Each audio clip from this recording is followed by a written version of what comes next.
নাহমাদুহু ওয়া নুসাল্লি আলা রাসূলিহিল কারীম আম্মা বাদ। ইমাম আব্দুল ওয়াহাব শারানি রহমতুল্লাহি আলাইহি এর কিতাব সিরাতুল আউলিয়া। আল্লাহর জন্য বেঁচে থাকা, আল্লাহর জন্য মৃত্যুবরণ, আল্লাহর ভয় ও আল্লাহর প্রেমে মৃত্যু কামনা। সালফে সালিহিনের আখলাক ছিল তারা আল্লাহ তাআলার অসন্তোষ, ক্ষোভ ও গোসা, উদ্দীপক হাল অবস্থা বা কর্মকাণ্ড দেখতে পেলে মৃত্যু কামনা করতেন। আল্লাহর অসন্তোষের বিষয়গুলো তারা পরিস্থিতির বিভিন্ন ইঙ্গিতবহ লক্ষণাদি থেকে অনুমান করতেন। যেমন হারাম ও জঘন্য পাপাচারাদির প্রাথমিক কার্যকলাপের সূচনা।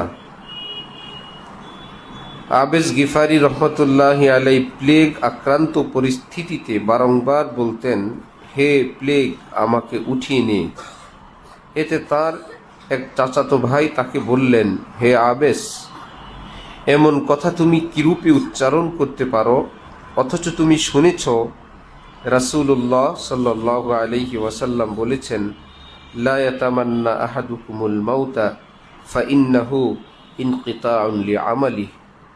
তোমাদের কেহই যেন মৃত্যু কামনা না করে, কারণ মৃত্যুর ফলে আমলের পথ চিরতরে বন্ধ হয়ে যায়। আবেস রহমতুল্লাহি আলাইহি উত্তরে বললেন, হ্যাঁ, তা অবশ্যই শুনেছি, কিন্তু আমি 6টি বস্তুকে ভয় করি যা স্বয়ং রাসূলে পাকের হাদিস থেকেই অবগত হয়েছি। তিনি উম্মতের জন্য এই 6টি বস্তুকে খুবই আশঙ্কাজনক মনে করতেন। তা হল নাদান ও অযোগ্যের নেতৃত্ব, কর্তৃত্ব, শাসন ক্ষমতায় অধিষ্ঠান। 2. পুলিশের সংখ্যাধিক্য। 3. বিচার ফয়সালা বিক্রিকরণ, একে ব্যবসায়ে পণ্যে পরিণতকরণ। 4.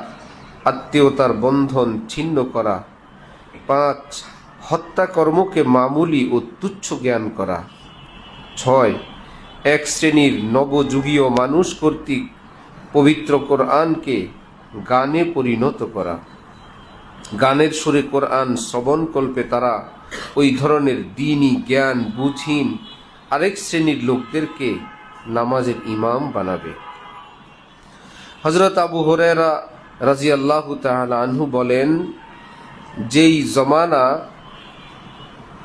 নিকটাসন্ন, সেই জামানা নিকটাসন্ন যখন আলেমগণ মৃত্যুকে খাঁটি সোনা অপেক্ষা অধিক মূল্যবান মনে করবেন। হযরত আবু হুরায়রা রাদিয়াল্লাহু তাআলা আনহু বলেন, সেই জামানা নিকটাসন্ন যখন আলেমগণ মৃত্যুকে খাঁটি সোনা অপেক্ষা অধিক মূল্যবান মনে করবেন। এমনই পরিস্থিতি দাঁড়াবে যে মানুষ তার ভাইয়ের কবরের পাশে গিয়ে দণ্ডায়মান হবে আর বলবে, ওহ, এই কবরটি যদি আমার হতো। সুফিয়ান সাউরি রহমতুল্লাহি আলাইহি বলেন, আমি এমন বুজুর্গানি দিন দেখেছি যারা মৃত্যুর তামান্না করতেন, আর আমি অবাক হয়ে তাদের প্রতি তাকিয়ে থাকতাম। আজ আমি ওই সব লোকদের দেখে অবাক হচ্ছি যারা মরতে নারাজ। আব্দুল্লাহ ইবনে মাসউদ রাদিয়াল্লাহু তাআলা আনহু এর মতো সাহাবী বলেন, স্বচ্ছতা, পবিত্রতা, নূরানিয়ত দুনিয়া থেকে বিদায় হয়ে গেছে। এখন শুধু অস্বচ্ছতা, অপবিত্রতা আর আবর্জনাই রয়ে গেছে। অতএব মৃত্যু আজ প্রতিটি মুসলিমের জন্য অমূল্য তোহফা। হযরত ওমর ইবনে আব্দুল আজিজ রহমতুল্লাহি আলাইহি বলতেন, মৃত্যুকালে কষ্ট কম হোক তা আমি কামনা করি না, কারণ এ হচ্ছে সর্বশেষ মুসিবত যার বিনিময়ে ঈমানদারগণ পুরস্কার প্রাপ্ত হবেন। আবু উতবা খাওলানি রহমতুল্লাহি আলাইহি বলেন, সাহাবাই কেরাম এর অবস্থা ছিল তারা আল্লাহর দিদারকে মধু অপেক্ষা সুস্বাদু সুমিষ্ট মনে করতেন। দুনিয়ার অভাব অনটনে তারা ঘাবড়াতেন না, বরং আল্লাহ তাআলার রাজ্জাকিয়াতের উপর প্রগাঢ় বিশ্বাস ও ভরসা রাখতেন। আর তোমরা যেমন সুস্বাস্থ্য ও সুস্থ দেহ ভালোবাসো, মৃত্যুকে তারা তদ্রূপ ভালোবাসতেন। আব্দুল্লাহ ইবনে মুবারক রহমতুল্লাহি আলাইহি বলেন, আমি সাহাল তুস্তারি রহমতুল্লাহ আলাইকে প্রশ্ন করলাম, আগামীকাল আপনার মৃত্যু হোক, আপনি কি তা পছন্দ করেন? তিনি বললেন, না, আমি তো বরং আজই মৃত্যুবরণের আকাঙ্ক্ষা পোষণ করি। হযরত ফুজাইল ইবনে ইয়াজ রহমতুল্লাহ আলাই বলেন, বিপদগ্রস্তদের প্রতি সহানুভূতিশীল হও, কারণ অসম্ভব কি যে তোমার অপরাধ তাদের চেয়েও জঘন্য, যার ফলে তুমিও তাদের মতো অথবা আরও কঠিন সাজাপ্রাপ্ত হবে। তিনি প্রায়ই কারাবন্দীদের জন্য খাদ্যদ্রব্য ও রৌপ্য মুদ্রিকা প্রেরণ করতেন। বলতেন, ওরা তো মিসকিন, অসহায়। সাহাল ইবনে সাদ তুস্তারি রহমতুল্লাহ আলাই বলেন, দিন দুনিয়ার কর্মসমূহ ছেড়ে অবসর যাপন করাটাই এক কঠিন বিপদ, অথচ খুব কম লোকই তাকে বিপদ বলে গণ্য করে। মুসলিম ইবনে কুতাইবা রহমতুল্লাহ আলাই বলেন, মানুষের দ্বারা কষ্টপ্রাপ্ত হয়ে ধৈর্য ধারণ করা মস্ত বড় নেকির কাজ। আমরা এমন মনীষীদের দেখেছি যারা হুকুমত ও কর্তৃত্বকে বিষম মুসিবত মনে করতেন, আর আজ এমন সব লোক দেখতে পাচ্ছি যারা হুকুমত ও কর্তৃত্বের প্রার্থী। তাদের অবস্থা তো এমন ছিল যে তাদের কোনো বন্ধু শাসক নিযুক্ত হলে তারা দোয়া করতেন, হে আল্লাহ, বন্ধুটির অন্তর থেকে আমাদের বিস্মৃত করে দাও, যেন সে কোনো ক্রমেই আমাদের স্মরণ না করে, আমরাও তার স্মরণ না করি। আমি হযরত আলী খাওয়াস রহমতুল্লাহ আলাইকে বলতে শুনেছি যে এলেম ও আমলে রিয়াকারী মানুষের জন্য সর্বাধিক ভয়ঙ্কর মুসিবত রয়েছে, কিন্তু খুব কম লোকই এর খবর রাখে। হে বন্ধু, কথাগুলো হৃদয় গেঁথে রাখো। এখানে একটি বিষয়ে তোমাকে সাবধান করি। প্রেম বিদগ্ধ কোনো আল্লাহওয়ালা কোনো মুসিবতে নিপতিত হয়ে প্রেমের তাড়নায় যদি কখনো এমন কথা বলে বসেন যে, হে আল্লাহ, মুসিবতেই যদি তোমার সন্তুষ্টি নিহিত, তবে মুসিবতকে তুমি আরও কঠিনতর করে দাও, তুমি কিন্তু অনুরূপ কথা কশ্চিনকালেও মুখে আনবে না। কারণ মুসিবত সহ্য করার মতো মানুষ ছিলেন আল্লাহর নবী, রাসূল ও বিশিষ্ট ওলিগণ। আমরা তো চরম দুর্বল ও ধৈর্যচ্যুতের দল। ইমাম শাফি রহমতুল্লাহ আলাই অর্শরোগে আক্রান্ত ছিলেন, সর্বক্ষণই রক্তক্ষরণ হতো। হাদিস শিক্ষাদান ক্লাসে উপবিষ্ট অবস্থায় তার দেহতলে একটি পাত্র রাখা থাকত, ফোঁটা ফোঁটা করে ঝরিত রক্ত তাতে পতিত হতে থাকত। একবার তিনি বলে উঠলেন, হে আল্লাহ, আমাকে এই রোগ দিয়ে যদি তুমি সন্তুষ্ট হও, তবে তা আরও কঠিন করে দাও। বাস কথাটি তার উস্তাদ মুসলিম ইবনে খালেদ জাঞ্জি রহমতুল্লাহ আলাই শুনে ফেললেন। তিনি তাকে রাগান্বিত কণ্ঠে শাসিয়ে বললেন, হে মুহাম্মদ, অমন কথা আর কখনো উচ্চারণ করবে না, বরং দয়াবান আল্লাহ পাকের দরবারে আফিয়ত ও সর্বাঙ্গীন সুস্থতার দোয়া করবে। আমি মুসিবত সহ্য করবার উপযুক্ত নই। হযরত আবু বকর সিদ্দিক রাদিয়াল্লাহু তাআলা আনহু তার খুতবা দানকালে বলতেন, হে লোক সকল, তোমরা আল্লাহর নিকট ক্ষমা প্রার্থনা করো এবং আফিয়ত তথা ইহকালীন পরকালীন সর্বাঙ্গীন সুখ ও সুস্থতার আবেদন করো, কারণ একজন মুমিনের জন্য ইসলামের পর এই আফিয়ত ও মাগফিরাত অপেক্ষা বড় আর কোনো নেয়ামত নাই। এই বিষয়টি অন্যত্র আরও আলোচিত হবে। অনুবাদকের আরজ। প্রিয় নবী সাল্লাল্লাহু আলাইহি ওয়াসাল্লাম বলেছেন, হায়াতের কদর করো মৌতের আগে। অতএব হায়াত বড় নেয়ামত, কিন্তু জীবনের জন্য জীবন নয়, বরং জীবন তো আল্লাহর জন্য, আল্লাহর পছন্দনীয় কাজের জন্য।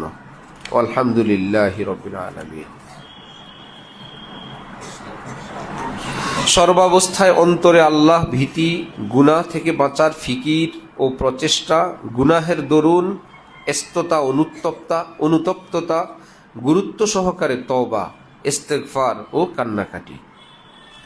বুজুর্গান দ্বীনের জীবনের আরেকটি বৈশিষ্ট্য হলো তারা তরিকে বাতেনের অনুসরণে আল্লাহর দিকে অগ্রসরতার পথে ইবতেদার মতো এন্তেহাতেও অর্থাৎ প্রাথমিক স্তরের ন্যায় সর্বোচ্চ স্তরে পৌঁছেও আল্লাহ তাআলার ভয়ে খুবই ভীত থাকতেন। প্রাথমিক অবস্থার ভয়করণ ছিল নিজের সমূহ গুনাহ ও আল্লাহর আযাবের চিন্তা জনিত, আর উচ্চ স্তরের ভয়করণ ছিল আল্লাহ পাকের জালাল ও আজমত, মহিমা, মহত্ব ও বড়ত্বের গভীর উপলব্ধি জনিত। উভয় পর্যায়ের ভীতির অবিচ্ছিন্ন সাথী থাকত লজ্জা, অনুতাপ, অনুশোচনা। রাসূলুল্লাহ সাল্লাল্লাহু আলাইহি ওয়াসাল্লাম তার ফুফু সাফিয়া রাদিয়াল্লাহু তাআলা আনহা ও কন্যা ফাতেমা রাদিয়াল্লাহু তাআলা আনহাকে সম্বোধন করে বলেছিলেন, ইয়া সাফিয়া আম্মাতা রাসূলিল্লাহ সাল্লাল্লাহু আলাইহি ওয়াসাল্লাম ওয়া ইয়া ফাতিমা বিনতা মুহাম্মাদিন সাল্লাল্লাহু আলাইহি ওয়াসাল্লাম আনকিদা আনফুসাকুমা মিনান নার ফাইন্নী লা উগনি আনকুমা মিনাল্লাহি শাইআ।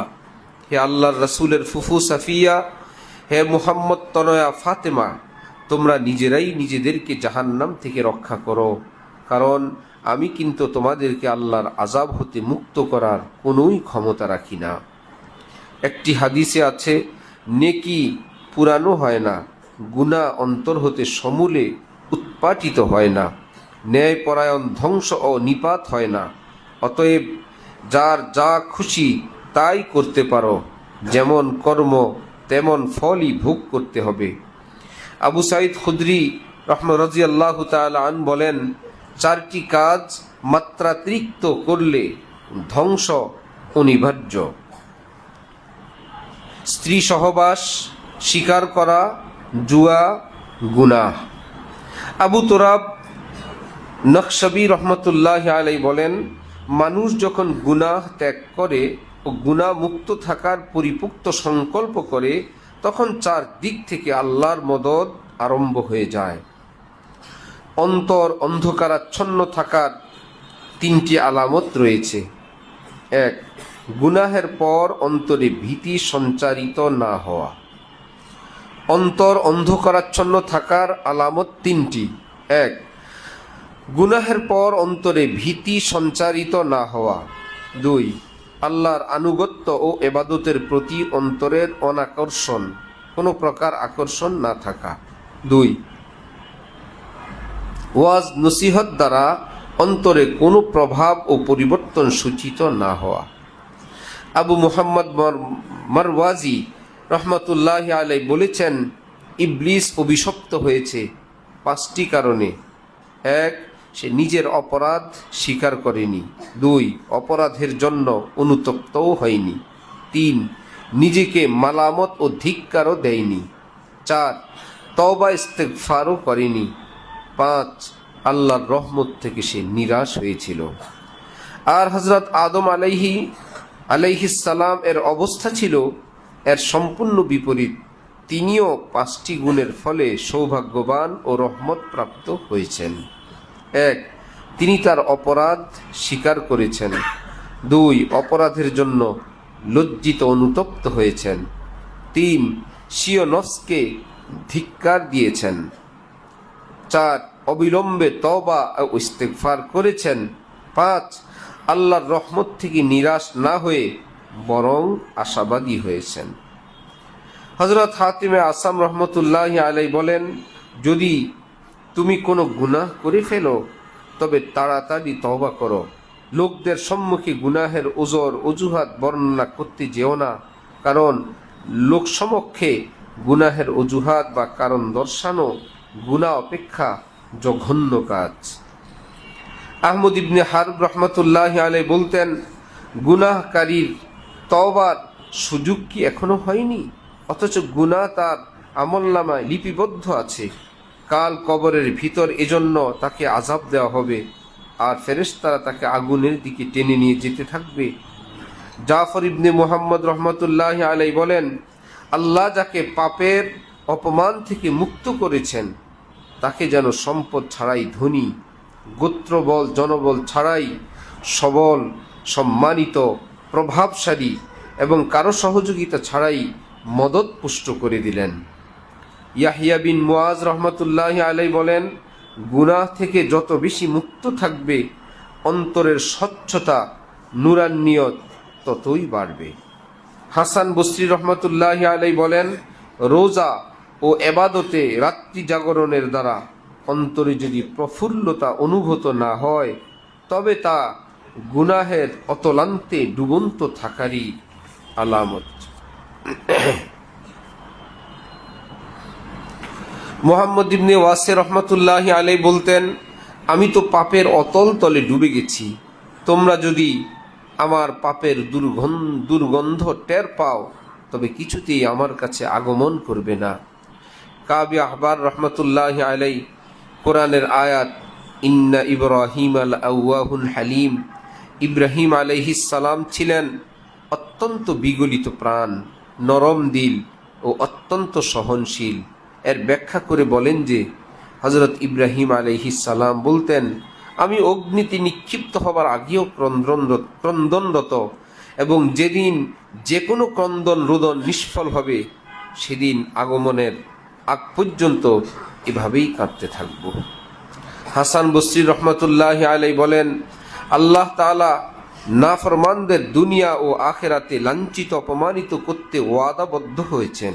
তাই দেখা যায় মানুষ রাতের অন্ধকারে যে কোনো পাপে লিপ্ত হয়, প্রভাতকালে তার চেহারায় সে পাপজনিত অপমানের চিহ্ন ভাসমান থাকে। আওয়াম ইবনে হাউসাব রহমতুল্লাহি আলাইহি বলেন, গুনাহ হয়ে যাবার পর 4টি কাজ খুবই জঘন্য। 1. গুনাহ বর্জনের দৃঢ় সংকল্প ছাড়াই তওবা করা। 2. আল্লাহর নির্দেশাবলীর ব্যাপারে বেপরোয়া থাকা। 4. বারংবার পাপের পুনরাবৃত্তি করা। 4. পাপ সংঘটনের পর কিছু নেক কাজ করে পাপ মোচনের ধারণা করে আনন্দিত হওয়া। অথচ অনেক সময় এমনও হয় যে শুধু নেক কাজের ফলে আল্লাহ তাআলা পাপের ক্ষমাদান করেন না। আল্লাহ পাক আমাদেরকে ইসলাহ করেন, নসিহতের উপর আমল করার তৌফিক দান করেন। দুরূদ শরীফের আমল সারা বছরের এক মাকবুল আমল। পবিত্র রমজান মাসে এই আমল আরও বেশি করা যায়। হাদিস শরীফে আছে, মানুষ যখন দুরূদ শরীফ পাঠ করে আল্লাহ পাকের পক্ষ থেকে নিয়োজিত ফেরেশতারা সাথে সাথে দুরূদ শরীফ মদিনা শরীফে নবীজির রওজায়ে পাকে নিয়ে হাজির হয়ে যায়। যে পাঠ করে তার বাবা তার এলাকার নাম নিয়ে নবীজির দরবারে দুরূদ শরীফ পেশ করে। হযরত থানভী রহমতুল্লাহি আলাইহি বলেন, কেউ যদি নগদ আল্লাহ পাকের রহমত কামনা করে, ইমার্জেন্সি তার কোনো মুসিবত থেকে উত্তরণ, বিপদ মুক্তি, আল্লাহ পাকের রহমতের প্রয়োজন হয়, কোনো সংকটে পড়ে, সে যেন তৎক্ষণাৎ নগদ দুরূদ শরীফ পাঠ করে। কারণ হাদিস অনুযায়ী এখনই দুরূদ যাবে মদিনা শরীফ, এখনই নবীজির সামনে পেশ হবে, এখনই নবীজি এই দুরূদ শুনবেন, ওই উম্মতের উপর খুশি হবেন। এর বরকতে আল্লাহ পাক যদি তাকে রহম করেন, আল্লাহ আমাদেরকে তৌফিক দান করেন। ওয়া আখিরু দাওয়ানা আলহামদুলিল্লাহি রাব্বিল আলামিন।